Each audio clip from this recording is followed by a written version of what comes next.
So good morning everybody, myself Acharya Vishvendra.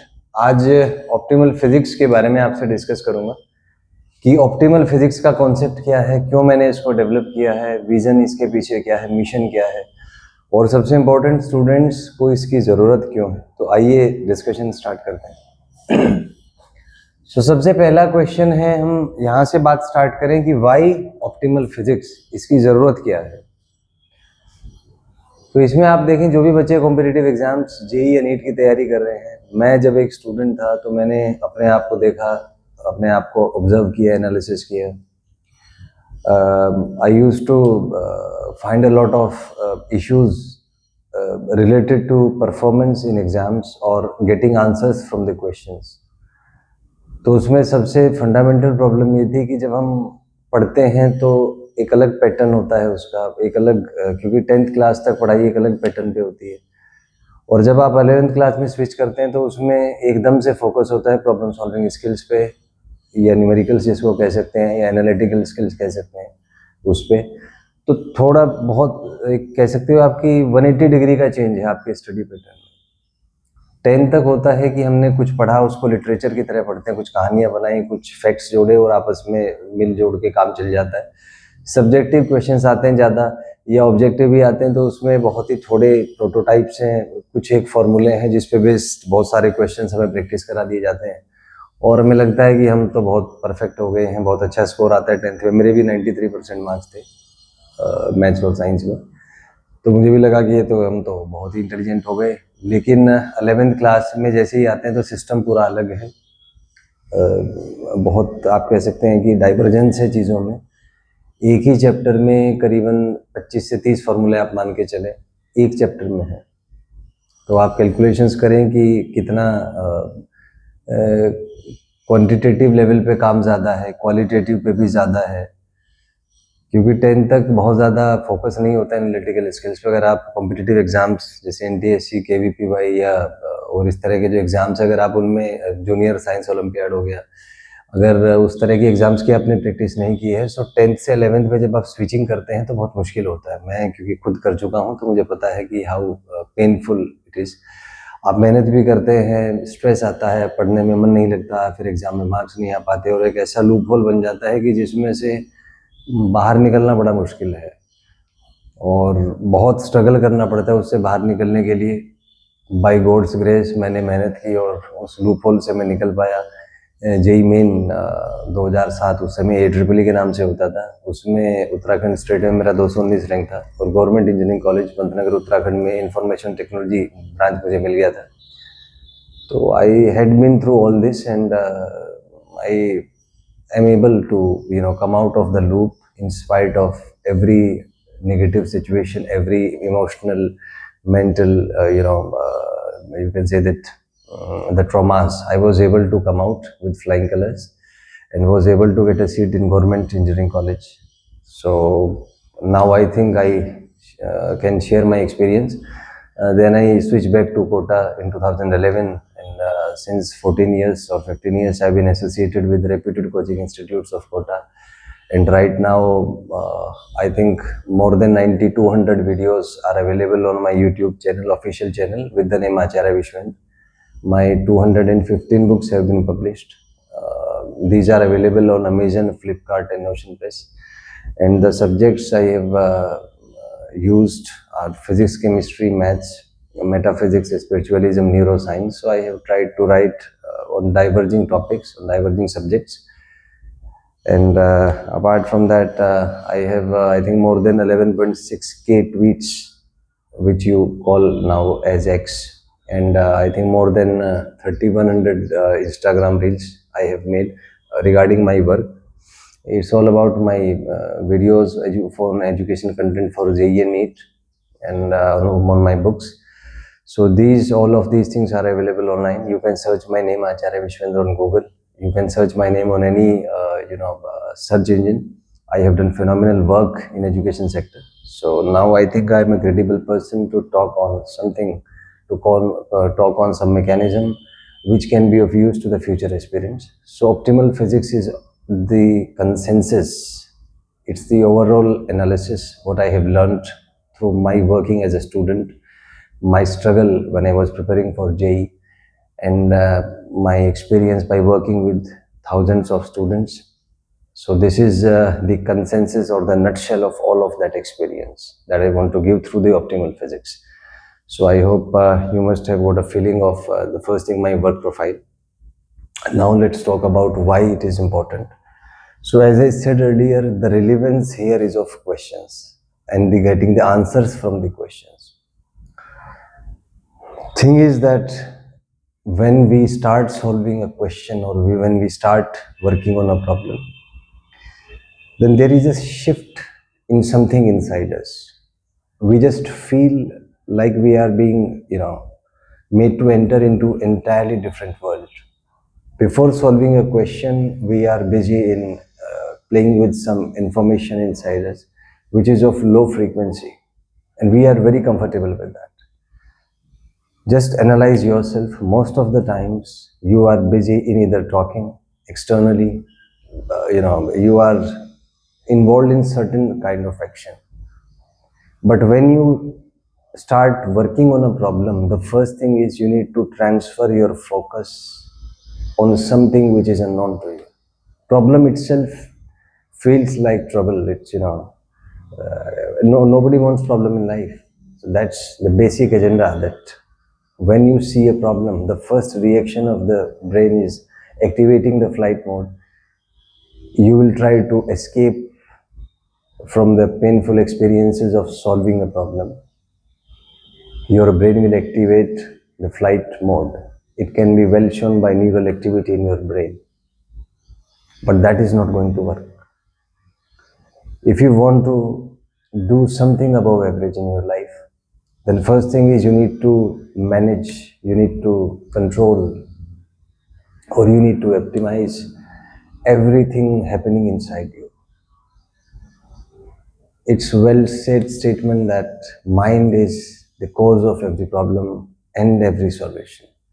Every problem starts from the mind itself, and it has got its solution in the mind itself. And from problem means problems above the physical level, the metaphysical problems. Physical problems are of no concern, you will be able to solve them out. It's not a big task. Low frequencies are needed for that. But the ultimate talent is solving high frequency problems, which require accessing metaphysical dimensions of life, and which require you to stimulate your mind-brain system to resonate at high frequencies so that you can get the answers from the question. So this process of getting answers from the question is the entire secret behind cracking competitive exams like JEE and NEET. But unfortunately, there is no systematic way to make students learn the art of getting answers from the question. So optimal physics is that part which I have named as an algorithm to learn the art of getting answers from the question. There are some of my books on the topic, like AVA, the algorithm, in which I have discussed the technicalities involved in the process. My research work is also there. It's available on Amazon, Flipkart, and Ocean Press. AVA, the algorithm by Acharya Vishwanath. You can Google it out to find the links. Second is, there is another book with the name OST. So OST is basically a 21 days mind training program. So in this book, I have discussed all the technicalities of the program, the issues, the solutions, etc. You can also search that online. It's available on Amazon, Flipkart, and Ocean Press. Third thing is, I have also made some videos on the same topic, OST by Acharya Vishwanath. So you can search them on YouTube itself, so to get the idea of the thing. So here is the concept, that what I wish to do is to tell you the process, the algorithm of getting answers from the question. So optimal physics is all about learning, making you learn the process, the algorithm of getting answers from the question, because it's very easy to have questions, it's very easy to have issues, it's very easy to have problems, it's very easy to make problems, it's very easy to ask questions, but it's very difficult to give solutions, to give answers. And relevance is of answers and solutions. Everybody has questions, so there is no need of questions. There is no need of skills of asking the question. It's just to create problems. Everybody can create that. But the thing which matters, the thing which is sellable, the thing which has a certain value, it's the quality of giving answers or the solutions. That's why optimal physics come into existence.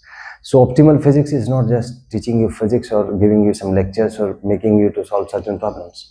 It goes beyond the physical dimensions and enters into the metaphysical dimensions, where your mind and brain act as a system to get the answers. So my vision is, whatever we see physically is the manifestation of metaphysical things. Things are happening in a certain another dimension which is not observed by us.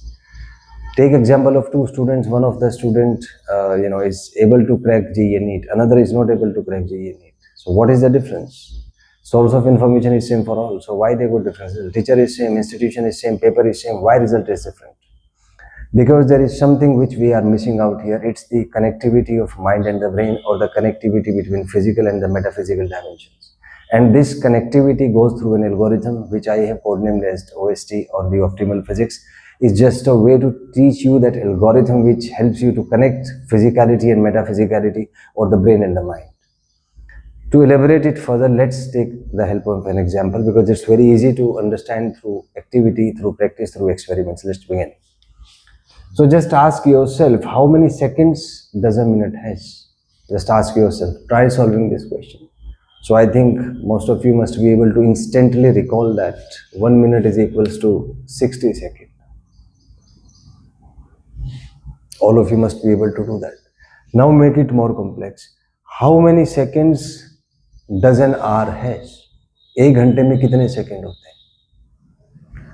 तो ये थोड़ा सा मुश्किल लगा होगा, लेकिन 3600 seconds होते हैं. तो ये भी आपने, इसमें थोड़े कम कर पाए होंगे बच्चे, बट ये भी आप कर पाए होंगे 3600 सेकंड. फिर मैं प्रॉब्लम मुश्किल बना देता. How many seconds does a day has? एक दिन में कितने सेकंड होते हैं? सोचें, इस प्रोसेस पे काम करें.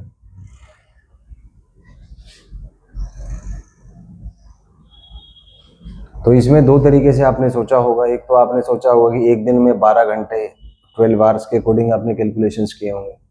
तो 1 आवर में होते हैं 3600 सेकंड. तो 12 इंटू 3600, तो ये 43200 सेकंड आपका आंसर आ गया होगा.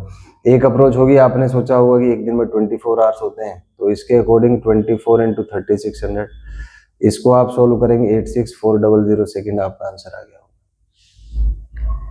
अब अपने अंदर के रिएक्शंस, अपने अंदर के इमोशंस को ऑब्जर्व करें, that how your emotions got change when you went through these questions.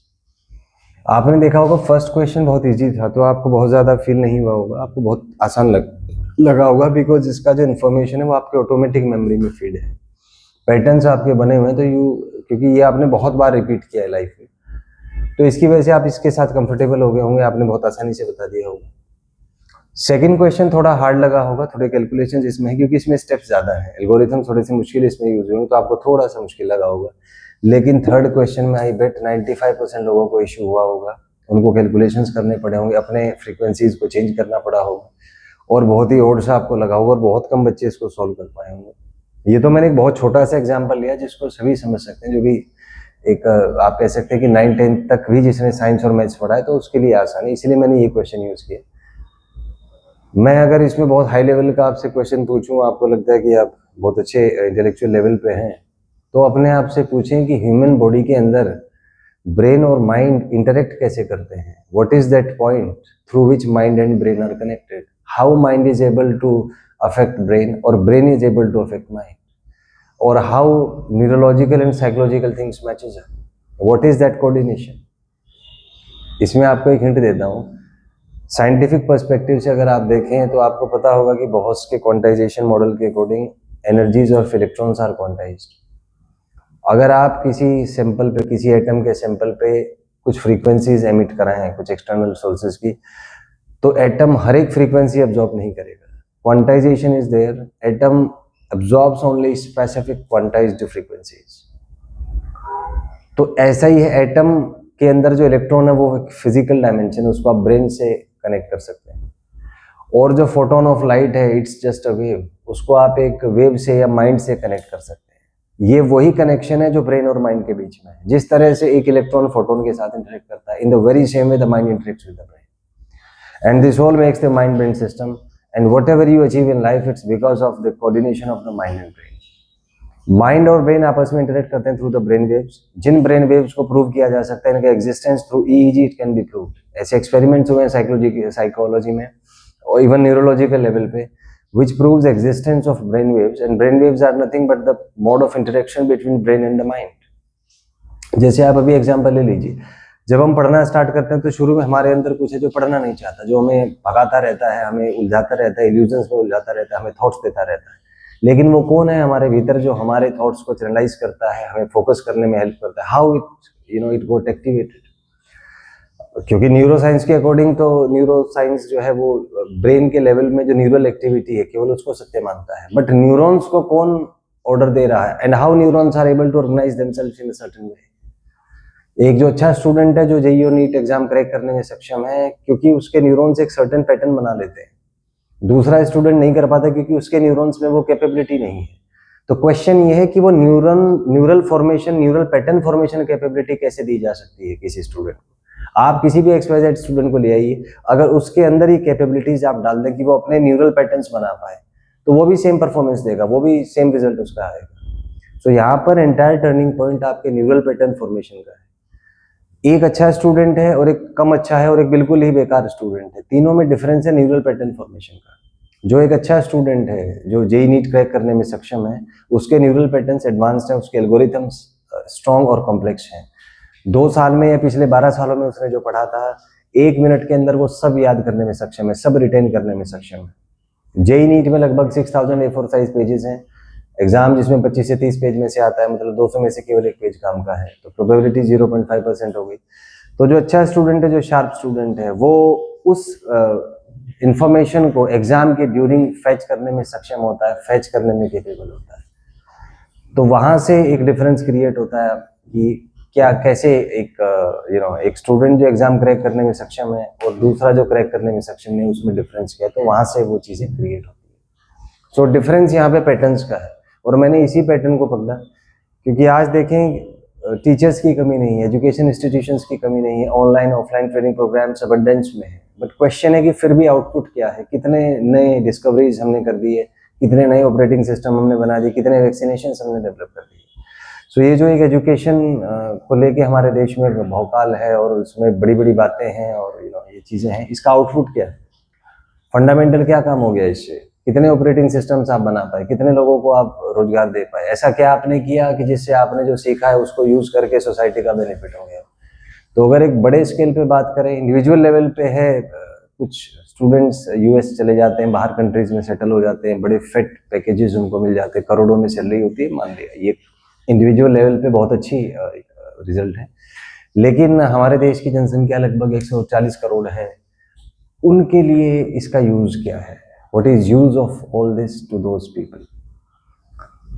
तो यहीं पे मैंने सोचा कि एक आम बच्चे को अगर अपने माइंड ब्रेन कोऑर्डिनेशन को यूज करना आ जाए, उसके एल्गोरिथम्स अच्छे हो जाएं, तो ये केवल एग्जाम क्रैक करने के लिए ही जरूरी नहीं है, उसके लाइफ में स्किल्स इससे इम्पार्ट होंगे. क्योंकि आप देखिए कोई भी काम करें लाइफ में, जिंदा रहने के लिए आपको काम तो करना ही पड़ेगा. रोटी कपड़ा मकान मौलिक आवश्यकताएं हैं.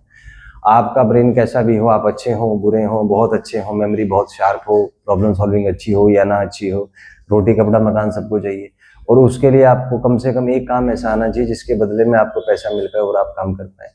तो मैं सोचता हूँ कि जो मेंटल स्किल्स हैं ये केवल एग्जाम क्रैक करने के लिए ही जरूरी नहीं है, लाइफ में भी आपके काम आती है. और अगर आप लाइफ को एनालाइज करें, वही बच्चे सफल हैं जिनके अंदर मेंटल स्किल्स है. और आजकल तो यही का टाइम है, डिग्रीज जो यूजलेस हो जाएंगी कुछ समय बाद, क्योंकि डिग्रीज का जो पैटर्न है वो पुराना है. It's not synchronised as per requirements of the industry. The world is changing very fast in a very dynamic way. आपने देखा होगा आपके एंड्रॉइड सिस्टम के लेटेस्ट अपडेट्स आ जाते हैं हर 7 दिन में, हर 10 दिन में. लोग चेंज हो रहे हैं, एक्सपेक्टेशंस चेंज हो रही है, डिमांड्स चेंज हो रही है. तो उसके लिए आप 100 साल पुराने फ्रेम से अगर चलेंगे तो आप नहीं कर पाएंगे. एग्जाम के सिलेबस की बात करता हूँ, आप देखिए अभी भी जो एग्जाम पैटर्न है वो पुराना है. 200-250 साल पुरानी चीजें पूछी जाती है, 300 साल पुरानी चीजें पूछी जाती है. इतनी चीजों को दिमाग में रखने से फायदा क्या है.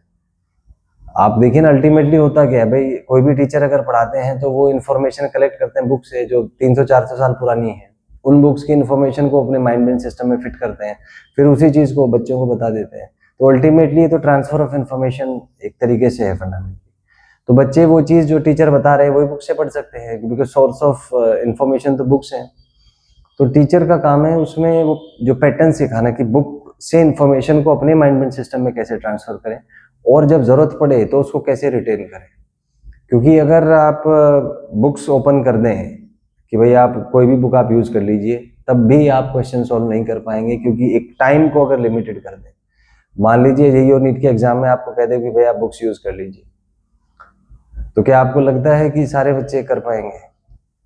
बुक्स तो यूज़ कर लीजिए, लेकिन जैसे नीट की मैं बात करूं तो टोटल 79 चैप्टर्स है। मान लीजिए आपको पेपर दे दिया और बुक्स भी अवेलेबल है सारी, लेकिन टाइम उतना ही है, 3 घंटे का ही टाइम है। मान लीजिए पहला क्वेश्चन आपने देखा, तो आपको ये तो जानना पड़ेगा ना कि पहला क्वेश्चन किस चैप्टर का है, किस टॉपिक का है, किस सब टॉपिक का है, क्योंकि चैप्टर 79 है और लगभग 80 सेकंड मिलते हैं क्वेश्चन को सोल्व करने के लिए। तो एग्जाम कंडीशंस में ढूंढ पाना कि उन 79 चैप्टर्स में से ये क्वेश्चन किस चैप्टर का है, किस टॉपिक का है, किस सब टॉपिक का है, ये अपने आप में एक बड़ी कला है। वही बच्चा इसको कर पाएगा जिसके सब्जेक्ट में दम है, जिसका सब्जेक्ट स्ट्रॉन्ग है, जिसे एटलीस्ट टॉपिक्स का ज्ञान है कि ये चैप्टर है जिसमें ये टॉपिक्स है, ये सब टॉपिक्स है। और जो बच्चा उतना स्किल्ड नहीं है वो तो यही पता नहीं लगा पाएगा चैप्टर कौन सा है, टॉपिक कौन सा है, तो परफॉर्मेंस की बात तो छोड़िए। तो यहीं से मैंने जो एनालिसिस देखी वो देखी कि सबसे इम्पोर्टेंट है वो प्रोसेस सिखाना बच्चों को, जिसके थ्रू आप आंसर्स देते हैं, द प्रोसेस और the algorithm of getting the answers. And optimal physics is just a way to teach students the algorithm of getting answers from the questions. Because today you join any coaching, everybody is good these days. Everybody has updated himself according to the requirements. सबके पास अच्छे source of questions हैं, अच्छे information sources हैं। समस्या students के साथ है, क्योंकि जब टीचर पढ़ाते हैं वो क्लास में जब बच्चा है तो उसका मन और ब्रेन वो अलग अलग frequencies पे resonate करता है. He is not able to focus on what is being taught. Physically वो क्लास में, बट मेंटली क्लास से बाहर होता है, because he has not trained his mind brain system to work on his algorithm, to work as a system. Teacher मान लीजिए कोई topic पढ़ा रहे न्यूटन्स लॉ का, बच्चा उसमें फोकस नहीं कर पा रहा है, वो कुछ अलग घूम रहा है, उसका दिमाग किसी अलग चीज में है, मन कहीं और लगा हुआ है, वो कोई और इन्फॉर्मेशन एक्सेस कर रहा है। तो ये सारी डिफिकल्टीज हैं कि क्यों केवल कुछ बच्चे ही एग्जाम में सफल हो पाते हैं। और अगर आप स्टैटिस्टिकली एनालाइज करें, जिन बच्चों के पिक्स आप पेपर्स में देखते हैं, उनका अगर हिस्ट्री आप चेक करें, बैकग्राउंड चेक करें, तो आप पाएंगे कि वो बच्चे क्लास 5 से एक्टिव हैं। उनके पेरेंट्स क्लास 5 से उनके साथ मेहनत करना स्टार्ट कर देते हैं, उनके माइंड ब्रेन सिस्टम पे काम करना शुरू कर देते हैं, उनको अलग अलग क्वेश्चन पेपर्स ला के देते हैं, सोल्ड अनसोल्ड डिफरेंट सोर्सेज से, ताकि ऐसा ना हो कि बच्चे कुछ क्वेश्चन याद करके नंबर ले आए। क्योंकि ऐसा होता है अक्सर कि परफॉर्मेंस बढ़ाने के चक्कर में टीचर पहले ही बता देते हैं टेस्ट में कि ये क्वेश्चन आने वाले इंपॉर्टेंट क्वेश्चन, वो बच्चे उसको रट लेते हैं, उत्तर उसका उत्तर याद कर लेंगे, इसका उत्तर ए है, इसका बी है, 3-4 बार उसको रिपीट करेंगे, नंबर ले आएंगे, नंबर सबके 80% 90% आ जाएंगे। लेकिन उससे देखिए आजकल नंबर्स का कोई रिलेवेंस नहीं है। बच्चों के नंबर 95% हैं, इसका मतलब वो तो ब्रह्मज्ञानी हो गए। लेकिन उनसे अगर आप ये पूछ लें कि कितने पेजेस आपने पढ़े हैं, कितने चैप्टर्स पढ़े हैं, शायद चैप्टर्स के नाम तक नहीं बता पाएंगे बच्चे। तो ये जो हमने मैनिपुलेशन यूज किया, एजुकेशन प्रोसेस को डाइल्यूट कर दिया, उसको आसान बना दी चीजें, इससे आपने मार्क्स तो बढ़ा लिए, लेकिन फिर कंपटीशन उतना ही बढ़ गया ना। क्योंकि मान लीजिए आपने एक एग्जाम, बहुत अच्छा एग्जाम लिया, उसमें मैक्सिमम जो मार्क्स है वही 60% आए, तो 60% मार्क्स है, लेकिन वही बच्चे क्वालिफाई कर पाएंगे जो रियली में टैलेंटेड है। आप कैलकुलेशंस कर लीजिए, सीट्स उतनी ही हैं, तो आप अगर पेपर हल्का बनाते हैं नंबर हाई आ जाएंगे, लेकिन फिर सीट्स तो उतनी ही है ना। तो सीट्स उतनी है तो बच्चे उतने ही सेलेक्ट होंगे, परसेंटेज वही रहेगा, तो आप पेपर कैसे भी बने, डजंट मैटर। तो यहाँ से कॉन्सेप्ट जन्म लेता है कि आज के समय में सबसे इम्पोर्टेंट चीज़ है स्किल्स, मेंटल स्किल्स, और उसमें सबसे इम्पोर्टेंट स्किल है अपने काम में बिजी होना, अपने काम में दक्ष होना। वही आदमी आज के समय में खुश है जिसके पास एक काम है और जो उसमें बिजी है।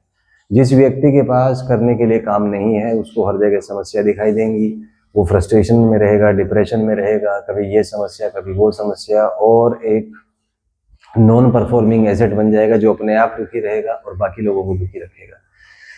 तो कंसेप्ट यहाँ पर ये है कि today the thing is about the skills, mental skills पे बात होनी चाहिए कि कैसे वो मेंटल स्किल्स एक्वायर करें, और उसका एकमात्र तरीका है एल्गोरिथम्स को सीखना, जो ऑप्टिमल फिजिक्स के थ्रू आप सीख सकते हैं। आइए इसके बारे में और डिटेल्स में बात करूँगा। तो ये मान लीजिए कोई भी ह्यूमन बीइंग है, कोई स्टूडेंट आप मान लीजिए, अगर हम इसकी एनालिसिस करें कि क्या है स्टूडेंट में, तो एक ब्रेन है, एक माइंड है और एक इनका कोऑर्डिनेशन है जिसको हम कहते हैं ब्रेन वेव्स। तो कुल मिला के ये पूरा आपका एक माइंड ब्रेन सिस्टम बनता है, brain, mind and the brain waves. अब माइंड के भी 3 हिस्से माने गए हैं according to psycho analytical theory of Sigmund Freud, conscious, subconscious और अनकॉन्शियस। जनरली क्या होता है, हमारा ब्रेन केवल कॉन्शियस माइंड से कनेक्ट होता है, ऐसा माने। जो भी आप 5 सेंसेस से इंफॉर्मेशन रिसीव करें, जैसे अभी मैं आपसे बात कर रहा हूँ तो आपके कानों में साउंड जा रहा होगा मेरा, आप मुझे देख पा रहे हैं तो विजुअल इंफॉर्मेशन आपके ब्रेन तक जा रही होगी। तो अभी ब्रेन कॉन्शियस माइंड से जनरली कनेक्टेड होता है, लेकिन इसके और भी डीपर डायमेंशंस हैं, कॉन्शियस से सबकॉन्शियस, सबकॉन्शियस से अनकॉन्शियस। आपकी जितनी प्रॉब्लम्स है, जो इमोशनल ट्रॉमाज आपको रहते हैं, मान लीजिए आपने किसी कुत्ते को देख लिया और उससे आपको डर लगा, तो ये जो डर है आपके अनकॉन्शियस माइंड में था। जैसे ही आपने कुत्ते को देखा तो वो इन्फॉर्मेशन एकदम से रिटेन हुई, आपको याद आया ये काट लेगा मुझे। तो this is how the 3 minds react. आपके जितने हैबिट्स हैं, जितने सीक्रेट्स हैं, जो आपके डिजायर्स हैं, सबके सब अनकॉन्शियस माइंड में रहते हैं। इसलिए आपने देखा होगा कि जब हम दूसरों के सामने होते हैं हम कुछ और होते हैं, क्योंकि हम कॉन्शियस माइंड को थोड़ा बहुत मैनेज कर सकते हैं, हमें क्या बोलना है, कैसे एक्टिंग करनी है, this is we can run. But जब हम अकेले में होते हैं हम कुछ और हो जाते हैं, हमारा बिहेवियर चेंज हो जाता है। जब हम पेरेंट्स के साथ होते हैं कुछ और एक्टिंग करेंगे, दोस्तों के साथ कुछ और करेंगे, अकेले होंगे कुछ और करेंगे, दुकेले होंगे कुछ और करेंगे, तिकेले होंगे कुछ और करेंगे। क्योंकि हम अपने आप को समझते हैं, जब दूसरों के सामने होते हैं केवल कॉन्शियस माइंड हमारा काम करता है कि how to adapt, how to survive.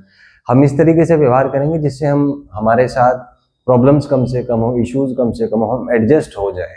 This is done with the common people. आप देखेंगे कि 100 लोग बैठे हैं कहीं पर, तो हर आदमी अंदर से कुछ भी बाहर से एक्टिंग करेगा अडॉप्ट होने की, कैसे मैं एडजस्ट हो जाऊं, क्योंकि सर्वाइवल मोड वहां पे जरूरी है। और कुछ लोग ऐसे हैं जो एडजस्ट नहीं कर पाते, जो ट्रुथफुल होते हैं, वो अपने हिसाब से चलते हैं, वो जैसे हैं अंदर से वैसे ही रहेंगे। उनको लोग बेवकूफ बोलेंगे तो अनसोशल है, ये है वो है, बिकॉज वो अंदर से गुलाम नहीं है। He is able to express himself what he is, अंदर से मतलब अनकॉन्शियस फॉर्म में आप क्या है। तो ये सारा खेल कोऑर्डिनेशन का है माइंड के, कि माइंड के तीनों हिस्से ब्रेन के साथ कैसे कोऑर्डिनेट करते हैं। आप एग्जांपल ले लीजिए, मान लीजिए आप एक स्टूडेंट है जो जेईई नीट की तैयारी कर रहा है, तो 2 साल करीबन एग्जाम में लगेंगे। इन 2 सालों में लगभग 6000 A4 साइज की पेजेस ये पढ़ेगा।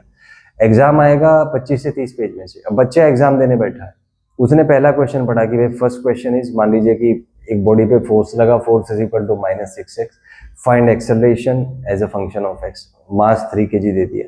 जैसे ही बच्चा ये वर्ड पढ़ेगा, वो अल्टीमेटली कनेक्ट करेगा अपने माइंड से, डेटा फेच करेगा कि फोर्स क्या है, एक्सेलरेशन क्या है, दोनों के बीच का रिलेशन क्या है। तो ब्रेन और माइंड के बीच में कोऑर्डिनेशन स्टार्ट होगा। He will start recalling the patterns. अगर वो पैटर्न्स वो रिकॉल कर पाया तब तो वो आंसर दे पाएगा, और अगर पैटर्न्स रिकॉल नहीं कर पाएगा आंसर नहीं दे पाएगा। तो यहाँ पे सारा खेल न्यूरल पैटर्न रिटेंशन का है, और न्यूरल पैटर्न रिटेंशन ही वो चीज है जो डिफरेंस क्रिएट करती है।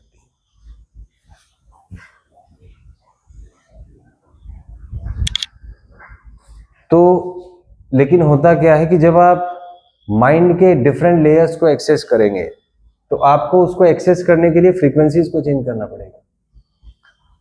सर निकोला टेस्ला ने कहा था कि पूरे यूनिवर्स के सीक्रेट्स को जानने के लिए just think in terms of energy, frequency and the vibration, क्योंकि पूरा यूनिवर्स वाइब्रेशन के सिद्धांत पे काम करता है। आपका ब्रेन और माइंड आपसे आपस में कैसे कम्युनिकेट करते हैं, थ्रू द ब्रेन वेव्स। आपको कैसा फील हो रहा है, आप अच्छा फील कर रहे हैं कि बुरा फील कर रहे हैं, वाइब्स आपके कैसे हैं। Vibes mean the vibrations and vibrations correspond to the frequencies. So ultimately what we feel is related to the frequencies at which our mind brain system is resonating. I am saying mind brain system so as to deal with both neurological and the psychological things, but it happens. The way you feel is because of frequencies of the brain waves. और सारा concept है कि brain waves की frequencies को हम कैसे बढ़ा सकते हैं। तो सामान्यतः ब्रेन वेव्स की जब एनालिसिस की जाती है ईईजी के थ्रू, तो इसको 5 कैटेगरीज में बांटा गया, delta, theta, alpha, beta and gamma. Delta का फ्रीक्वेंसी सबसे कम होता है, लोएस्ट, जब आप डीप स्लीप में होते हैं, when you are thoughtless, when you are not aware of yourself, when you are unconscious, तो उस समय जो ब्रेन वेव्स की फ्रीक्वेंसीज है वो डेल्टा में होते हैं। बट जब आप हाईली एनलाइटेंड होते हैं, जिसको कहा जाता है कि जैसे निर्वाण प्राप्त हो गया, जैसे गौतम बुद्धा को जब निर्वाण प्राप्त हुआ था, या जीसस क्रिस्ट का आप एग्जांपल ले लीजिए, या मोहम्मद साहब का आप एग्जांपल ले लीजिए. Take example of anybody in the entire domain who has done something out of the box. It may be Nikola Tesla, sir Albert Einstein, maybe, or Mark Zuckerberg. Take example of anybody, और maybe Elon Musk. So जहां पे भी something out of the box create हुआ है, there is involvement of high brain wave frequencies. कुछ हुआ अचानक से, और कुछ लोगों का माइंड ब्रेन सिस्टम बहुत ही हाई फ्रीक्वेंसी स्टेट में पहुंच गया. May be the example of sir Ramanujan, who did remarkable work in on theory of numbers in mathematics in a very small age, or maybe Swami Vivekananda. You take example of any person who has done something out of the box. There is certainly involvement of metaphysical dimensions in them. Certainly their mind brain system got activated to very high frequencies, and they felt something different. Suddenly, their thinking process, their personality, the way they used to live, everything got changed, and this is because change in the frequency. Exactly वही चीज यहाँ पे भी use होती है. जो बच्चे JEE और नीट को क्रैक कर पाते हैं क्योंकि वो अपने फ्रीक्वेंसीज को बढ़ाना सीख गए हैं. आप कोई क्वेश्चन कर रहे हैं, उसका डेटा पता नहीं कहाँ है, कितने साल पहले आपने पढ़ा था, कौन सी बुक का, कौन सा चैप्टर का, कौन सा पेज. तो इन सब को स्पीडी तरीके से डिस्कस करने के लिए आपके माइंड ब्रेन सिस्टम का फ्रीक्वेंसी बहुत शानदार होना चाहिए, बहुत हाई फ्रीक्वेंसी आपका होना चाहिए. और ये हाई फ्रीक्वेंसी एक दिन में नहीं बनता. You have to switch from the low frequency to the high frequency in a systematic way. आपने देखा होगा जो बहुत शानदार बच्चा है जिसका बहुत अच्छा रैंक जेई नीट में आया, उसको आप कोई क्वेश्चन दीजिए, within a fraction of seconds वो आपको आंसर बता देगा, क्योंकि he has become adaptive to the modulation of the high brain wave frequencies. और तो ये जो खेल है लो फ्रीक्वेंसी से हाई फ्रीक्वेंसी स्टिमुलेशन का, इसको आप म्यूजिक से भी जोड़ सकते हैं. म्यूजिक ऐसा लगता है कि केवल साउंड का है, कोई भी आके गा लेगा, तो ऐसा नहीं है. खाली गला फाड़ने से कुछ नहीं होगा. आप सोचें कोई भी सॉन्ग आप ऐसे ही गा लेंगे जब तक फ्रीक्वेंसीज का आपको ज्ञान नहीं है. इसको मैं थोड़ा सा आपको बताऊंगा. जैसे मान लीजिए कोई भी एक सॉन्ग मैं स्टार्ट करता हूँ. तू पास है मेरे, फ्रीक्वेंसीज का मैं, तू पास है मेरे, फ्रीक्वेंसी थोड़ी सी बढ़ाई हमें, और तू पास है मेरे, पास है से मेरा कोई एहसास है जैसे. तो ये जो थर्ड वाला है आप रिलेट कर पा रहे होंगे, इसका फ्रीक्वेंसी लगभग वैसा ही है जैसे एक्चुअल सॉन्ग में है. तो मैं भी थोड़ा म्यूजिक से रिलेटेड हूँ. म्यूजिक पसंद है मुझे, और because it helps me to think. Music is all about the variation in the frequencies, and frequencies are the secret to everything in life. You observe anything in life, everything involves the use of frequencies. तो आप समझ पाएंगे सारी कहानी frequency switching की है. तो अगर आप लो फ्रीक्वेंसी से हाई फ्रीक्वेंसी में स्विचिंग की कला को सीख पाए हैं, then you can achieve anything. तो कहने का मतलब है कि जेई नीट का प्रिपरेशन है, it's all about learning the art of changing the frequencies. Question देखते ही आपको उस पर सोचना है, याद करना है, कैलकुलेशंस करने, एनालिसिस करने हैं, इमेजेस की टर्म में सोचना, विजुअलाइज करना है. मल्टीपल प्रोसेस आपके साथ एकदम होंगे, और आप उसको तभी कर पाएंगे जब आपके फ्रीक्वेंसीज हाई होंगे. आप सोचो मैं एक साथ आपको 10 काम दे दूं, आपको पढ़ना भी है, मान लीजिए मैं 10 काम आपको दे दूं, आप सुने मैं क्या कह रहा हूँ, आप लिखें भी अपने थॉट्स, आप कोई क्वेश्चन भी सॉल्व करें, आप कंप्यूटर पे भी काम करें, आप हिस्ट्री के बारे में भी सोचें, कर पाएंगे एक साथ? आप शायद समझ गए होंगे. एक साथ काम पॉसिबल नहीं है. तो क्या होता है कि हमारे जो फ्रीक्वेंसीज हैं अगर हाई होंगे तो उसको हम अलोकेट कर सकते हैं अलग अलग काम में. जैसे मान लीजिए फ्रीक्वेंसीज 100 हर्ट्ज है, 100 हर्ट्ज माने 1 सेकंड में 100 काम में कर सकता हूँ. It's just like that. आप उसको ऐसे रिलेट कर सकते हैं. तो फ्रीक्वेंसीज हाई होना ही सीक्रेट है जिससे जेई और नीट के बच्चे उसको हेल्प होती है एग्जाम क्रैक करने में. फिर से एक बार रिपीट करूंगा, जेई और नीट में पूरा सिलेबस है 6000 A4 साइज पेजेस. एग्जाम आता है 25 से 30 पेज में से, माने 200 में से एक पेज काम का है, माने प्रोबेबिलिटी है 1/200, इंटू 100 कर दीजिए 1/2, मतलब परसेंटेज की टर्म में 0.5%. और वही बच्चे इसको करने में सक्षम हैं जिनके फ्रीक्वेंसीज बहुत हाई हैं, जिन्होंने बहुत हाई लेवल की फ्रीक्वेंसीज पे काम किया हुआ है, और सबसे इम्पोर्टेंट लो फ्रीक्वेंसी से हाई फ्रीक्वेंसी पे स्विचिंग की आर्ट को जो जानते हैं. तो दुनिया के सारे प्रॉब्लम्स हमारे अंदर से ही स्टार्ट होते हैं, और सॉल्यूशन भी हमारे अंदर से ही मिलता है. तो अगर आप मार्क्स लाने में सक्षम नहीं है, आंसर्स नहीं ला पाते, क्वेश्चन सॉल्व करते समय आप एंजाइटी में चले जाते हैं, एंजाइटी लूप में, ओवर थिंकिंग में चले जाते हैं, गुस्सा आता है आपको, जल्दबाजी करते हैं, फोकस नहीं कर पाते, पढ़ने में मन नहीं लगता, और अल्टीमेटली आपके मार्क्स नहीं आ पाते, पेरेंट्स अलग चिल्लाते हैं, टीचर्स अलग चिल्लाते हैं आप पे, but nobody pays attention to your emotional conflicts. तो you can join my training programs, जिसका पूरा सेंट्रल एजेंडा ही आपके mind brain system and specially to your emotions और एनर्जी पे है। तो इसमें मैं आपको ट्रेन करूँगा कि कैसे अपने माइंड ब्रेन सिस्टम को एज अ सिस्टम डेवलप करना है, कैसे लो फ्रीक्वेंसीज से हाई फ्रीक्वेंसीज पे जाना है, कैसे पढ़ना है, पढ़ते समय जो इश्यूज आते हैं, जो डिस्ट्रैक्शंस आते हैं, जो थॉट्स आते हैं, जो एंजाइटी लूप में आप चले जाते हैं, जो ओवर थिंकिंग लूप में आप चले जाते हैं, उस लूप से कैसे बचना है और कैसे आंसर्स तक पहुंचना है, क्योंकि entire central turning point preparation का है गेटिंग द आंसर्स। जो लोग आंसर्स या सॉल्यूशंस देने में सक्षम हैं, उनका हमेशा एक सर्टेन वैल्यू रहेगा, वो हमेशा name fame and money earn करेंगे and they will get adopted, they will live a quality life. लेकिन जो लोग केवल क्वेश्चंस ही पूछते रहते हैं, प्रॉब्लम्स ही पूछते रहते हैं, सॉल्यूशंस दे नहीं पाते, समस्याएं बनाते रहते हैं, उनको कोई नहीं पूछता, सब उनको अवॉइड करते हैं, क्योंकि वो केवल नेगेटिविटी क्रिएट करते हैं। तो समस्या ये है कि दुनिया जब से बनी है तब से क्वेश्चंस थे, प्रॉब्लम्स थी। जब से दुनिया बनी तब से ह्यूमन बींग्स ने सॉल्यूशंस देखे, आंसर्स फाइंड किए। ये अनंत काल से चलता आ रहा है और अनंत काल तक चलेगा। ऐसा कभी भी नहीं हो सकता कि लाइफ प्रॉब्लम से फ्री हो जाए या लाइफ क्वेश्चन से फ्री हो जाए, और ऐसा भी कभी नहीं हो सकता कि कोई ना कोई ट्राई ना करे सॉल्यूशंस देने का या आंसर्स देने का। So optimal physics is all about dealing with the metaphysical dimensions of preparation, something जो दिखाई नहीं देता लेकिन जो होता है, क्योंकि कुछ चीज़ें होती हैं लेकिन दिखाई नहीं देती, और कुछ चीज़ें ऐसी भी हैं जो दिखती हैं लेकिन होती नहीं हैं। तो ऑप्टिमल फिजिक्स का जो एंटायर कॉन्सेप्ट है वो उन मेटाफिजिकल डायमेंशंस में आपको ट्रेन करने का है कि अपने माइंड ब्रेन सिस्टम को कैसे ट्रेन करें, माइंड से काम कैसे लें, और कैसे पढ़ें कि एग्ज़ाम तक आपको याद रहे। जब आप एग्ज़ाम में क्वेश्चंस करते हैं तो कैसे जो पेजेस आपने पढ़े थे उनमें से डेटा को फेच करना है, फ्लाइट मोड को कैसे आप डील करें, जो एंजाइटी प्रॉब्लम होता है क्वेश्चन सॉल्व करते थे उससे कैसे बचें, और कैसे 3 घंटे तक फोकस्ड रह के आप काम कर पाएँ, क्योंकि सब बात करते हैं रिजल्ट की, क्वेश्चंस की। आंसर्स या सॉल्यूशंस लाते समय जो इमोशनल कॉन्फ्लिक्ट्स आपको होते हैं, जो एंजाइटी आपको होता है, जो डिप्रेशन होता है, जो पेनफुल फीलिंग्स आपको होती है, उसके बारे में कोई बात नहीं करता। लोग केवल टॉपर्स की बात करते हैं।